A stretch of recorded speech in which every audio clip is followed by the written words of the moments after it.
नमस्कार दोस्तों, मैं हूं कंचन कुमारी और आपका स्वागत है ज्ञानवर्धक यूट्यूब चैनल में। बहू कहाँ मर गई? अंदर से आवाज, जिंदा हूँ माँ जी। तो फिर मेरी चाय क्यों अभी तक नहीं आई? कब से पूजा करके बैठी हूँ, ला रही हूँ माँ जी। बहू चाय के साथ भजिया भी ले आई। सास ने कहा, तेल का खिलाकर क्या मारोगी? बहू ने कहा, ठीक है माँ जी, ले जाती हूँ। सास ने कहा, रहने दे, अब बना दिया है तो खा लेती हूँ। सास ने भजिया उठाई और कहा, कितनी गंदी भजिया बनाई है तुमने बहू। माँ जी, मुझे कपड़े धोने हैं, मैं जाती हूँ। बहू दरवाजे के पास छिपकर खड़ी हो गई। सास भजिया पर टूट पड़ी और पूरी भजिया खत्म कर दी। बहू मुस्कुराई और काम पर लग गई। दोपहर के खाने का वक्त हुआ। सास ने फिर आवाज लगाई, कुछ खाने को मिलेगा? बहू ने आवाज नहीं दी। सास फिर चिल्लाई, भूखे मारोगी क्या?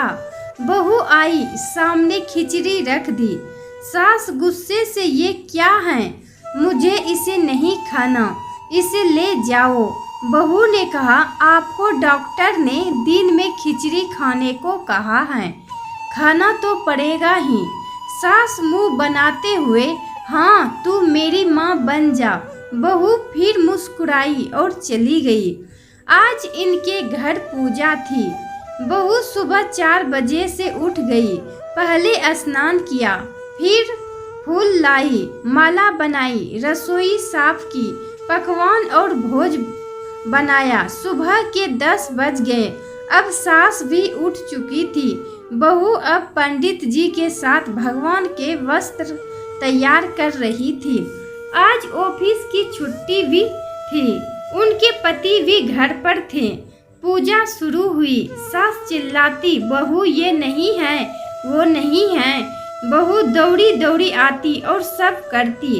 अब दोपहर के 3 बज गए थे। आरती की तैयारी चल रही थी। पंडित जी ने सबको आरती ले लिए बुलाया और सबके हाथों में थाली दी। जैसे ही बहू ने थाली पकड़ी, थाली हाथों से गिर पड़ी। शायद भोज बनाते हुए बहू के हाथों में तेल लगा था, जिसे वो पोंछना भूल गई थी। सारे लोग तरह तरह की बातें करने लगे। कैसी बहू है, कुछ नहीं आता, एक काम भी ठीक से नहीं कर सकती, न जाने कैसी बहू उठा लाए, एक आरती की थाली भी संभाल नहीं सकती। उसके पति भी गुस्सा हो गए, पर सास चुप रही, कुछ नहीं कहा, बस यही बोल के छोड़ दिया, सीख रही है, सब सीख जाएगी धीरे धीरे। अब सबको खाना परोसा जाने लगा। बहू दौड़ दौड़ के खाना देती, फिर पानी लाती। करीब 70-80 लोग हो गए थे। इधर 2 नौकर और बहू अकेली, फिर भी वहाँ सारा काम बहुत ही अच्छे तरीके से करती। अब उसकी सास और कुछ आस पड़ोस के लोग खाने पर बैठे हुए। बहू ने खाना परोसना शुरू किया। सबको खाना दे दिया गया। जैसे ही पहला निवाला सास ने खाया, तुमने नमक ठीक नहीं डाला क्या? एक काम ठीक से नहीं करती? पता नहीं मेरे बात कैसे ये घर संभालेगी। आस पड़ोस वालों को तो जानते ही हो ना साहब, वो बस बहाना ढूंढते हैं नुक्स निकालने का।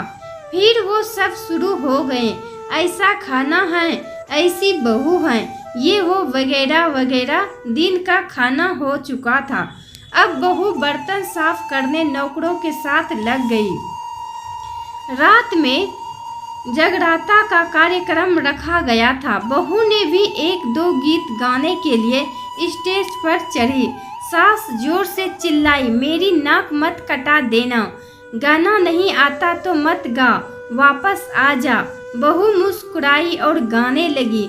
सबने उसके गाने की तारीफ की, पर सास मुंह फुलाते हुए बोली, इससे अच्छा तो मैं गाती थी जवानी में, तुझे तो कुछ भी नहीं आता।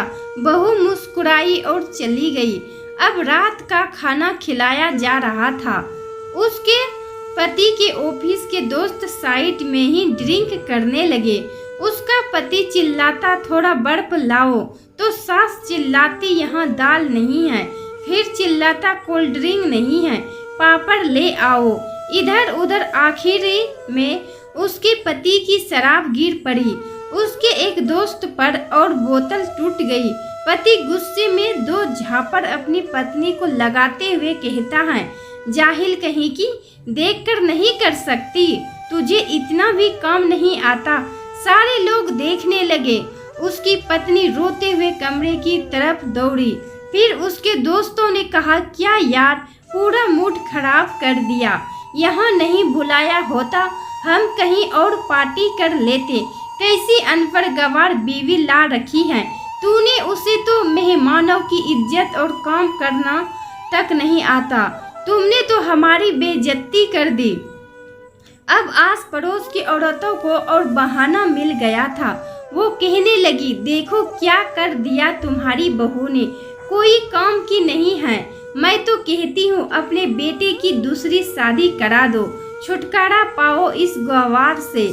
सास उठी और अपने बेटे के पास जाकर उसे थप्पड़ मारा और कहा, अरे नालायक, तुमने मेरी बहू को मारा, तेरी हिम्मत कैसे हुई, तेरी टांग तोड़ दूंगी।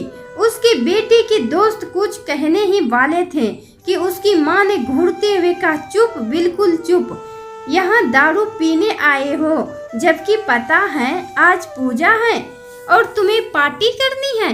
कैसे संस्कार दिए हैं तुम्हारे माता पिता ने, और किसने मेरी बहू को जाहिल बोला। जरा इधर आओ, चप्पल से मारूंगी अगर मेरी बहू को किसी ने शब्द भी कहा तो। अरे पापी, तूने उस लड़की को बस इसलिए मारा कि तेरी शराब टूट गई। पापी, वो बच्ची सुबह 4 बजे से उठी है, घर का सारा काम कर रही है, ना सुबह से नाश्ता किया ना दिन का खाना खाया, फिर भी हंसते हुए सबकी बातें सुनते हुए, ताने सुनते हुए घर के काम में लगी रही। तेरे यार दोस्तों को वो अच्छे नहीं लगे, जूते से मारूंगी। तेरे दोस्तों को जो कभी उन्होंने ऐसा कहा, उसके यार दोस्त चुपके से खिसक गए। अब सास बहू के कमरे में गई और बहू का हाथ पकड़कर बाहर लाई। सबके सामने कहने लगी, किसने कहा था अपनी बहू को घर से निकाल के दूसरी बहू ले आना, जरा सामने आओ। कोई सामने नहीं आया। फिर सास ने कहा, तुम जानते भी क्या हो इस लड़की के बारे में, ये मेरी माँ भी है, बेटी भी है। माँ इसलिए मुझे गलत काम करने पर डांटती है और बेटी इसलिए कभी कभी मेरी दिल की भावनाएं समझ जाती है। मेरी दिन रात सेवा करती है, मेरे 1000 ताने सुनती है, पर एक शब्द भी गलत नहीं कहती, ना सामने ना पीठ पीछे। और तुम कहते हो दूसरी बहू ले आओ। याद है ना छुटकी की दादी अपनी बहू की करतूत। सास ने गुस्से से पड़ोस की महिला को कहा, अभी पिछले हफ्ते ही तुम्हें मियाँ बीवी भूखे छोड़ घूमने चले गए थे। मेरी इसी बहू ने 7 दिनों तक तुम्हारे घर पर खाना पानी, यहाँ तक कि तुम्हारे पैर दबाने जाती थी, और तुम इसे जाहिल बोलती हो। जाहिल तो तुम सब हो जो कोयले और हीरे में फर्क नहीं जानते। अगर आइंदा मेरी बहू के बारे में किसी ने एक लफ्ज भी बोला तो मुझसे बुरा कोई नहीं होगा, क्योंकि ये मेरी बहू नहीं, मेरी बेटी है। बहू सिसकियां लेते हुए फिर कमरे में चली गई। सास ने एक प्लेट उठाई और भोजन परोसा, बहू के कमरे में खुद ले गई। सास को भोजन लाते देखा तो बहू ने कहा, अरे माँ जी, आप क्या कर रही हो, मैं खुद ले लेती।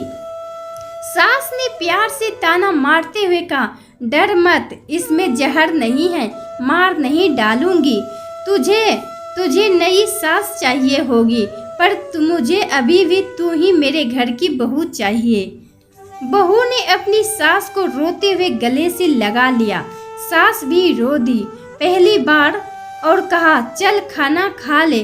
फिर मजाक करते हुए कहा, फिर मेरे पैर दबाने चले आना, और ये ख्याल मन में मत लाना कि सास पैर बोलती हैं। किसी दिन मैं इसका गला दबा दूंगी, क्योंकि कभी मैं भी यही सोचती थी। दोनों खूब हंसने लगती हैं। कुछ रिश्ते बहुत मीठे होती हैं, बस बातें कड़वी होती हैं।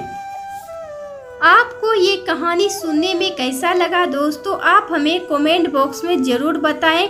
और ऐसी ही कहानी सुनने के लिए ज्ञानवर्धक यूट्यूब चैनल को अवश्य सब्सक्राइब करें।